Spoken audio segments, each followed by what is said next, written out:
서울 중심부에서 남쪽으로 1시간 거리에 있는 수원. 그 한가운데 자리 잡고 있으면서 오늘날까지 생생한 삶의 현장으로 자리 잡고 있는 이 성을 우리는 화성이라 부른다.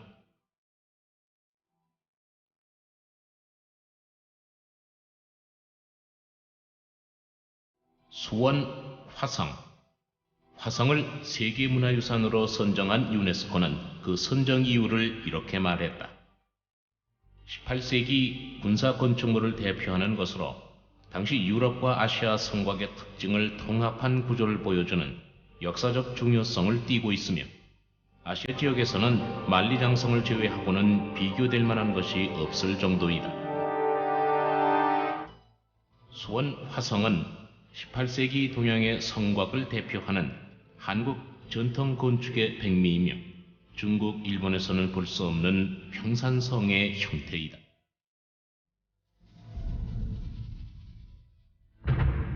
화성은 이렇듯 화기에 대한 공격과 방어에 대처할 수 있는 시설을 입체적으로 갖춘 세계에서 가장 과학적인 설계로 축성한 성곽 중의 하나로 성곽의 꽃이라 불리운다.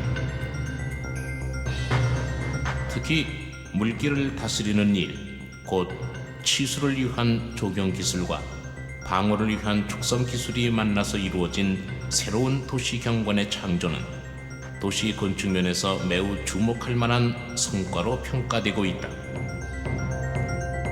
물길과 성곽이 만나는 부분에 다리 등을 구축하여 물, 나무, 성과, 건축물이 만나 이루어내는 드라마틱한 공간을 창출해내고 있다. 실용적 사고와 미학적 사고가 조화를 이룬 탁월한 도시계획 기법이라 할 수 있다.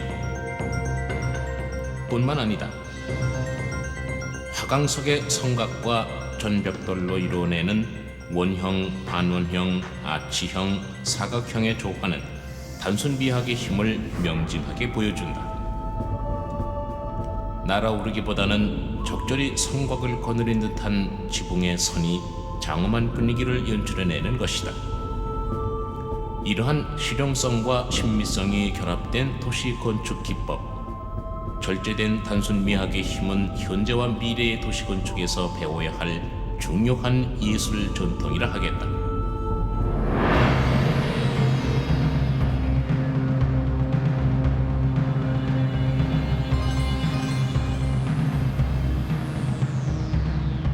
지금으로부터 약 200여 년 전인 조선 정조 때 건축된 신도시 화성. 화성은 당시 최고 지식인과 장인들의 역량이 총동원된 역적이었던 것이다. 당시 실학자였던 정약용, 그의 치열한 열정에서 그 한 예를 볼 수 있다. 당시 30세이던 다사는 왕실 서고 규장각에 비치된 첨단 서적들을 섭렵하고 한국 성곽의 약점을 보완하기 위해 중국과 일본 등의 축성수를 창조적으로 응용함은 물론 기존의 여러 문헌을 참조해 새로운 성곽을 설계하였다.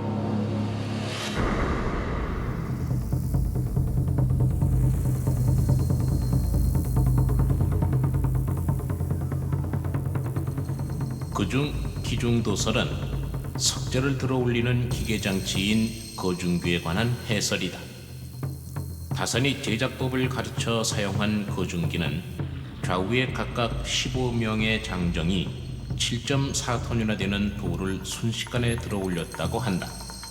도르래의 원리를 이용해 큰 돌을 운반하는 유형거라는 수레를 고안하기도 했던 것이다.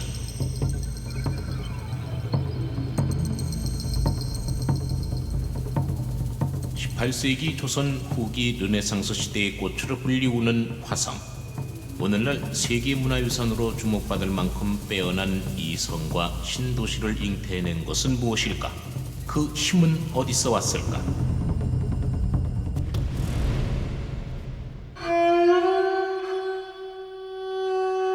화성 역사의 물줄기를 거슬러 맨 처음에 이르면은 우리는 자연스럽게 도시 외곽에 둥지를 튼 채 깊은 침묵 속에 잠겨있는 한 무덤을 주목하게 된다. 어지러운 세상의 변덕 속에 끝내는 아버지의 손끝에서 청운의 생을 부러뜨려야 했던 사도세자. 그리도 참혹한 죽음을 견디내야 했던 아들 정조의 그때 나이는 10살. 여린 가슴에 못 박힌 슬픔과 한이 어떠했으랴. 조부 영조의 뒤를 이어 즉위하자 본래는 양주 땅 배봉산에 있던 사도세자의 무덤을 천하 제1의 명당이라 불리우는 이곳 화산으로 옮겼다. 세인들이 화성을 잉태해낸 근본을 효에서 찾는 것도 정조의 지극한 효심을 염두에 둔 때문이리라. 화성, 그러니까 지금의 수원이 생겨난 것은 사도세자의 무덤이 자리잡게 된 화산 아래의 수원 고을 주민들을 이곳 화성으로 이주시킨 데에서 비롯된 때문이다. 정조가 그렇듯 이 화성 축성에 끝없는 정성을 쏟았던 것도 아버지와 가까이에 있는 이곳을 사랑의 숨쉬는 큰 도시로 만들고 싶었던 때문일까? 대왕의 심중은 헤아릴수록 깊어진다.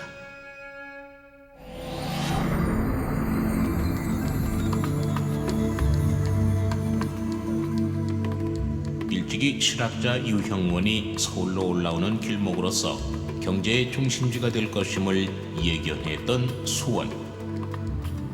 정조는 여기에 국왕의 친위부대인 장영민을 두고 다각적인 상기능 유치 전략을 써서 화성의 유통 중심성을 강화시키고 만석거 저수지와 국영농장 대유 등 건설 등 자급자족 도시로서의 면모를 갖춤으로써 화성을 기존 세력이 진을 치고 있는 서울에 대항할 막강한 군사력과 튼튼한 경제력을 갖춘 신도시로 만들고자 했던 것이다.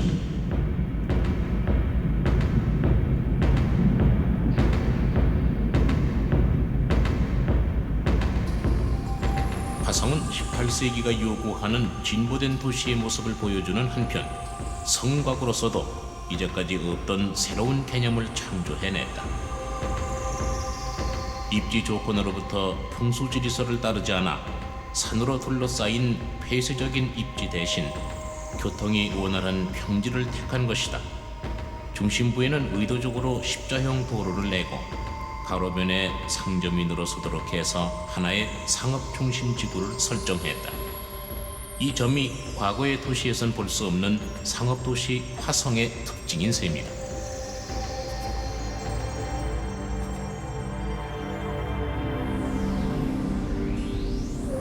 도시를 감싸는 성곽에서도 화성의 특징은 두드러진다. 우선 도시 주변에 별도의 산성을 두지 않았다는 점에 주목할 필요가 있다. 조선시대의 일반 읍성은 비교적 규모가 큰 대신 성벽에 특별한 방어시설을 두지 않았다. 이것은 읍성이 주민의 출입을 통제하는 정도의 느슨한 기능을 수행하는 데만 머물러 있었기 때문이다.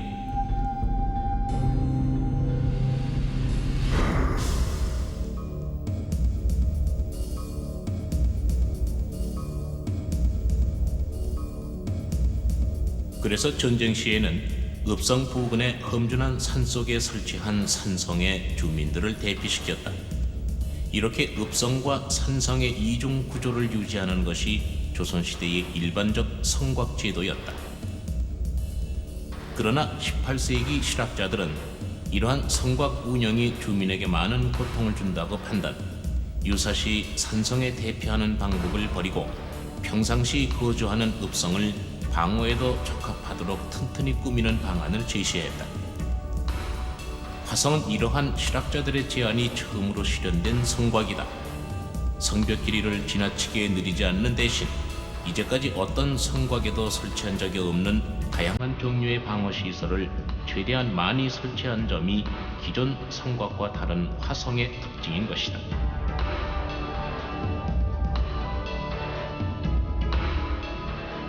밖에는 높은 성벽을 쌓고 안에는 흙으로 여장 높이의 버팀목을 쌓는다거나 산세를 살려가며 축조하는 방법에 있어서는 조선 성곽의 오랜 전통을 따랐다. 이렇듯 화성은 종래 조선 성곽 제도가 보유한 장점은 최대한 계승하고 그 단점은 보완하여 축조한 것이다. 정문인 팔달문은 특히 조선시대 미적 전통을 계승한 대표적 건축물이다.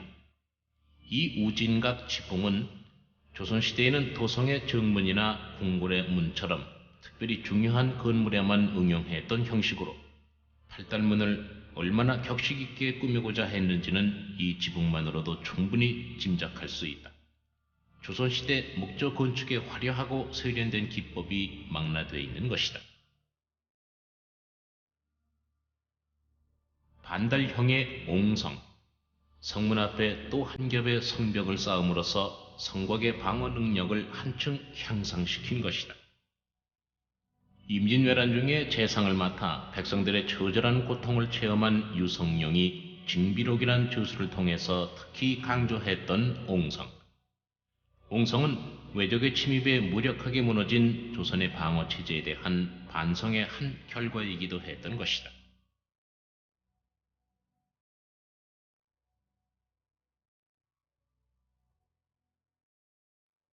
팔달문과 함께 오늘날 수원시의 상징이 되고 있는 장안문, 서울을 향하고 있는 화성의 북문,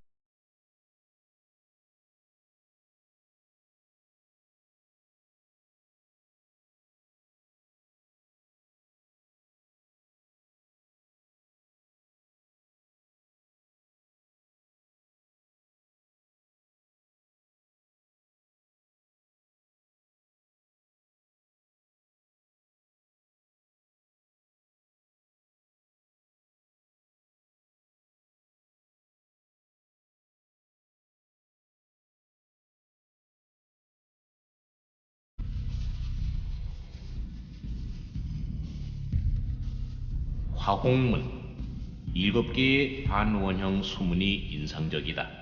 수원 화성을 남북으로 관통하여 흐르고 있는 대천 위에 세워진 북수문이다. 물줄기와 성곽이 만났을 때 어떻게 하면 자연 조건을 적절히 활용하여 군사적 목적과 미적 성과를 동시에 거둘 수 있는가를 단적으로 보여주고 있는 좋은 예라 하겠다.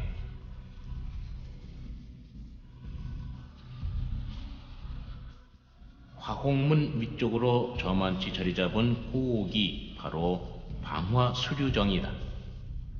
정교하고 섬세하게 다듬어낸 하나하나는 조선의 시적 풍류 그득한 한 여인을 떠올리게 한다.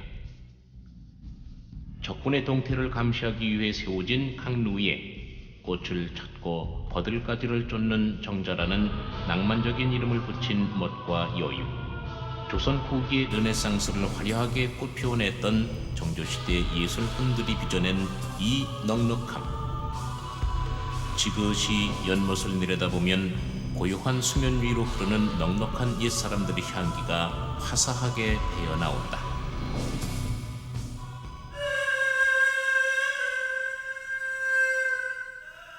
꽃내음 흐르는 방화수류정이여, 먼 팔달산 바람은 무슨 사연 싣고 길래, 용연못 설레이는 저 밤은 수줍은 저 꽃망울들 네 마음인가. 봄바람 부푸는 가슴에도 초생의 서늘한 칼날, 서늘한 눈매 서려 있어 한 조각 불순의 바람 스며들지 못하네.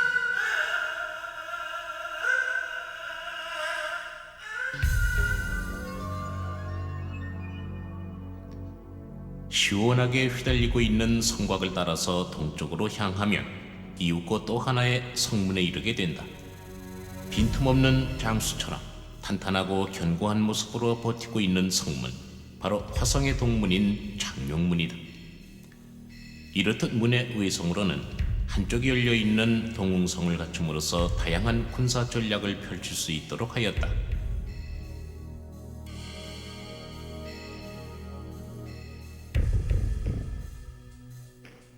오랜 세월의 흔적이 배어있는 벽면, 새겨진 이 글귀들은 무엇일까? 감동.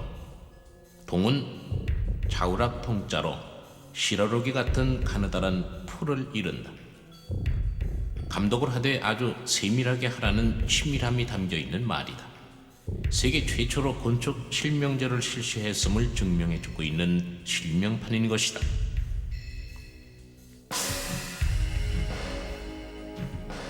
동쪽 높은 등성에 자리 잡고 있는 동장대.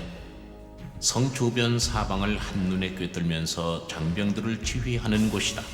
한때는 수천을 호령하는 장수의 큰 울림으로 기둥들마저 얼얼했을 동장대. 이 장대하고 특이하게 생긴 건축물은 무엇인가? 바로 봉돈이다. 동문 남쪽 정상에 자리 잡고 있는 이 봉돈은 받아들인 정보를 숙지하고 알리는 곳으로 진지이자 봉화대의 역할을 했다. 성과 행궁 주변을 정찰하다가 비상사태가 생기면 이를 즉시 알려야 하는 것이다. 봉수 1개일 때는 평상시, 2개 되면 적군이 멀리 보인다, 3개 되면 가까이 왔다, 4개 되면 싸움이 벌어졌다, 5개 되면 이미 적군이 자신의 구역을 점령했다는 것을 나타낸다. 용인의 건달산과 석상산에서 오는 봉수 신호를 받아 이를 서울로 전달하는 역할도 했던 중요한 통신수단이었던 것이다.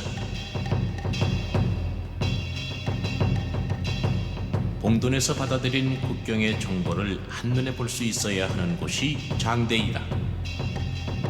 팔달산 정상, 화성의 건설가는 이곳을 주목하여 군사를 총지휘할 수 있는 장대를 세운다. 이름하여 화성장대. 높지는 않지만 우뚝 솟은 산세는 산을 두르고 있는 100리 이내의 동정을 앉아서 살필 수 있는 곳이다. 바로 아래에 있는 행궁을 보살펴야 하고 성 전체의 동정을 낱낱이 알아야 한다. 그만큼 서장대에서 내보내는 신호는 온 성의 군사들에게 신속히 전달돼야 한다.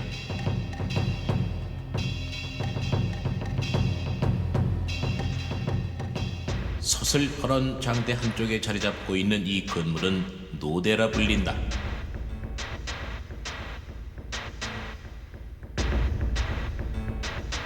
이 바닥은 쇠뇌가 놓여있던 자리다. 또한 상부의 구조는 활을 쏘는 공수들이 배치되었음을 말해준다. 멀리 보이는 곳은 강루라고 한다. 비교적 높은 위치에 누각 모양의 건물을 세워 주변을 감시하도록 하고 때로는 휴식을 즐길 수 있도록 한 곳이다. 이 계단을 오르내린 젊은 군사의 꿈은 어떤 모습이었을까? 긴장을 늦추지 않으면서도 때로는 두고온 고향과 처자식 생각에 짙게 밀려오는 향수를 동료의 구수한 입담으로 사겨내야 했던 군사들. 그런 군사들의 갖가지 사연들을 말없이 지켜보고 껴안았던 강루.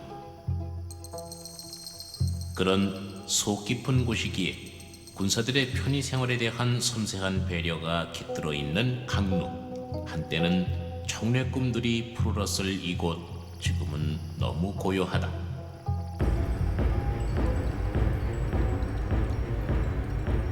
성벽에서 돌출된 곳, 치성이다.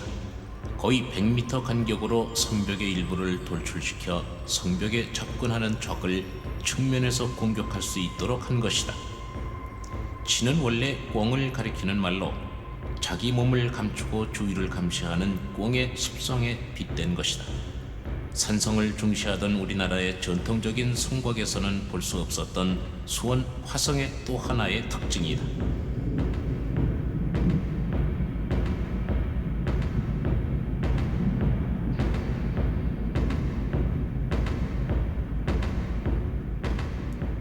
역시 치성처럼 성벽에서 돌출되어 있는 이곳은 포루라 불린다. 포루. 안쪽에서 화포로 적을 공격할 수 있도록 만든 것이다. 꼭대기에는 군사들이 몸을 숨기기 위한 건물을 세워 마치 포루에 기와 지붕을 씌운 듯이 보인다. 무슨 용도로 쓰였을까? 의문을 불러일으키는 이 구멍은 바로 성벽에 접근한 적을 감시하는 구멍인 현안이다. 짧은 화살로 쏘기에 알맞게 되어 있다. 이러한 치밀함은 벽돌 하나하나에서도 드러난다. 주변 성곽과는 구별되게 전돌로 쌓은 벽들. 이는 적의 화포에 의해 한꺼번에 무너지는 것을 막기 위함이다. 화성에는 이러한 포루들이 5곳에나 배치돼 있어 그야말로 요새를 이루고 있는 것이다. 내부로 들어가면 열쇠 구멍 모양의 총구들이 특히 인상적이다. 화포로 적을 공격할 수 있도록 만든 것이다. 매서운 눈초리로 밖을 감시하는 화성 군사들의 날카로운 눈매, 스치는 바람 한 조각, 수풀의 작은 흔들림까지 꿰뚫는 것만 같다.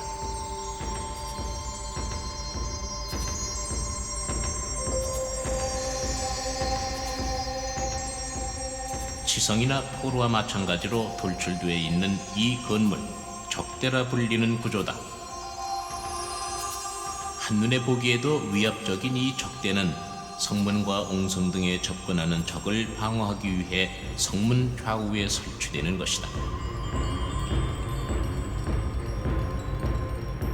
특히 세 개의 검은 줄은 현안으로 근접하는 적을 섬멸함은 물론 적에게 강하고 위압적인 인상을 주어 시각적으로도 제압하는 효과를 거두고 있다.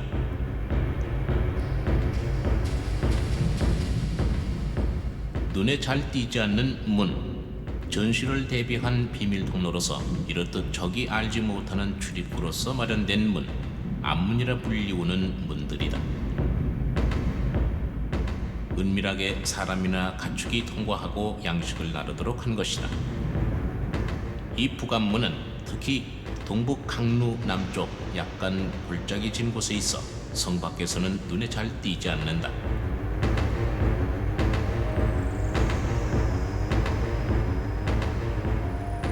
이렇듯 화성은 성의 형태뿐만 아니라 포로, 돈대, 치성, 암문, 수문 등의 적절한 안배로 실전에 있어서 가장 효과적으로 근접하는 적을 견제 섬멸할 수 있도록 한 것이다. 탁 트인 주변 경관과 어우러져 그 독창적인 조형미를 뽐내고 있는 공심돈. 돈이란 일종의 망루다. 공심돈이란 말 그대로 속이 비어있는 망루인 셈이다. 특히 건물 내부에 나선형의 계단이 설치되어 있어 소라가게라고도 불렸던 동북 공심돈.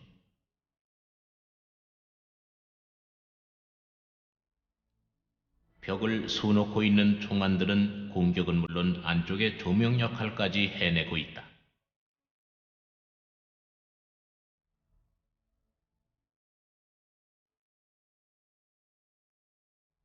서북 공심돈이다. 동북 공심돈과 마찬가지로 견고하게 지어진 망루다. 화성의 특징을 지칭하는 말 중에는 벽체석연이라는 말이 있다. 화성에서 벽돌벽을 최초로 썼음을 기념하는 말이다. 특히 공심돈 축성에서 벽돌의 사용은 절정을 이룬다. 목재에만 너무 의존했던 우리의 건축 방식 때문에 산들이 헐벗고 이로 인한 백성들의 어려움이 극에 달하자 이러한 현실을 직시한 일부 실학자들이 그 해결 방안으로 벽돌의 사용을 적극 주장했고 화성은 이들의 주장이 본격적으로 실현된 첫 성과였던 것이다. 벽돌벽은 폭격을 맞더라도 일부만 부서진다는 장점도 지니고 있었다. 이렇듯 다음 시대를 예비하는 새로운 건축의 가능성을 보여줌으로써 미래를 향한 실험적 건축 정신을 표현하고 있는 것이다.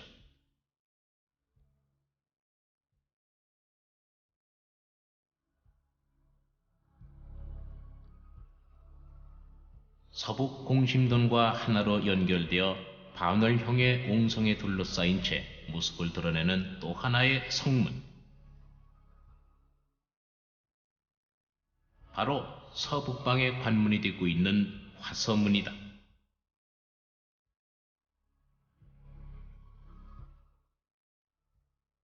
지몸의 한 켠을 현대인들의 통로로 내준 채 제 본래의 문은 한가로운 바람의 길로 비켜 서 있는 역사 속의 문. 그러나 어찌 바람뿐이랴. 천정에 서려 있는 변함없는 위용, 후손들에게 침묵으로 말하고 있는 큰 울림들.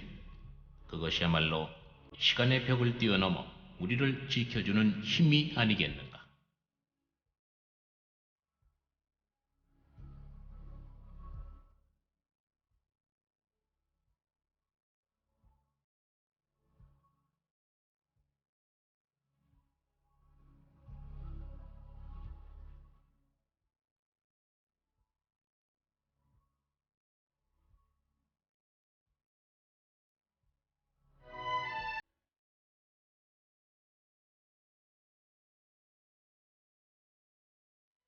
정적이 감도는 푸른 기운 속에 아늑히 깃들어 있는 이곳은 행궁이라 불리는 곳이다.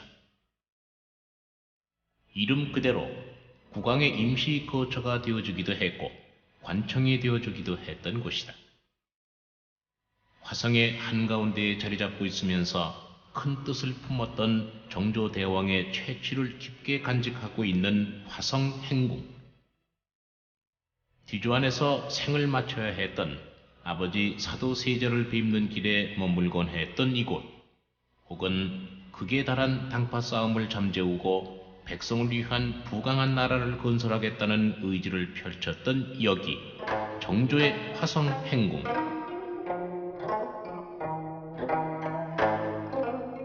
18세기 말 화성에서는 매우 성대한 국가적 행사가 펼쳐졌다. 정조의 친어머니 해경궁 홍씨의 회가변이 그것이다. 젊은 시절에 남편 사도세자를 여의고 한평생을 그늘에서 삼켜내야 했던 한은 얼마나 깊었으랴. 가슴속 한없이 깊게 패이며 고이고이 고였을 그 뜨거운 눈물. 그제야 아들 정조는 그 회가변을 특별히 한양이 아닌 부친의 무덤이 있는 화성에서 거행하게 된 것이다. 회가변에 맞춰 임시 과거 시험이 치러지고 왕은 어머니를 모시고 사도세자의 무덤을 참배했다. 아버지 사도세자에게 보내는 정조의 효심, 그 지극한 효심은 오늘날 이렇듯 후손들에게 모범이 되어 인간의 근본이 어디에 있는가를 말해주며 각박한 시대 속에서 스스로를 돌아보게 하고 있는 것이다.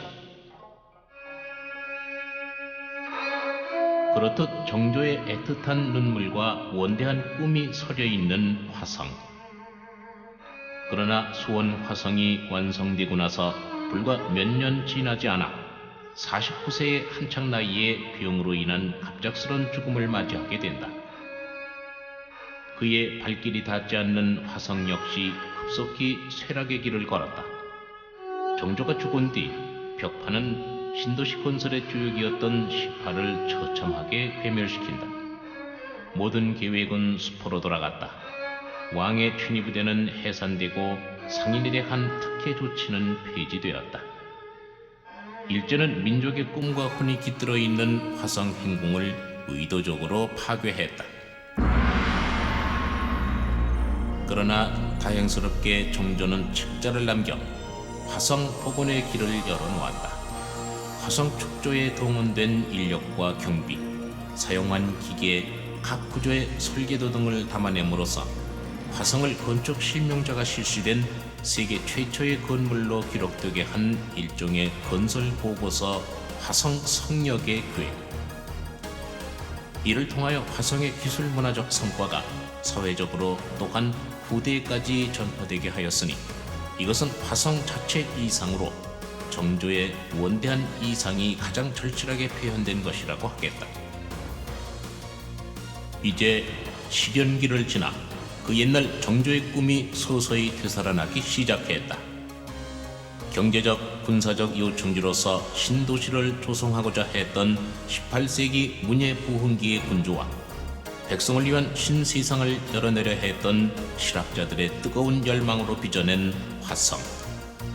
이런 화성의 울림은 뛰어난 비전을 가졌던 정치적 지도자이며 지식과 기술과 문화를 종합적으로 볼 줄 알았던 탁월한 르네상스, 인간 정조의 원대한 구상을 오늘날 잊고 또한 미래에 전하게 할 것이다.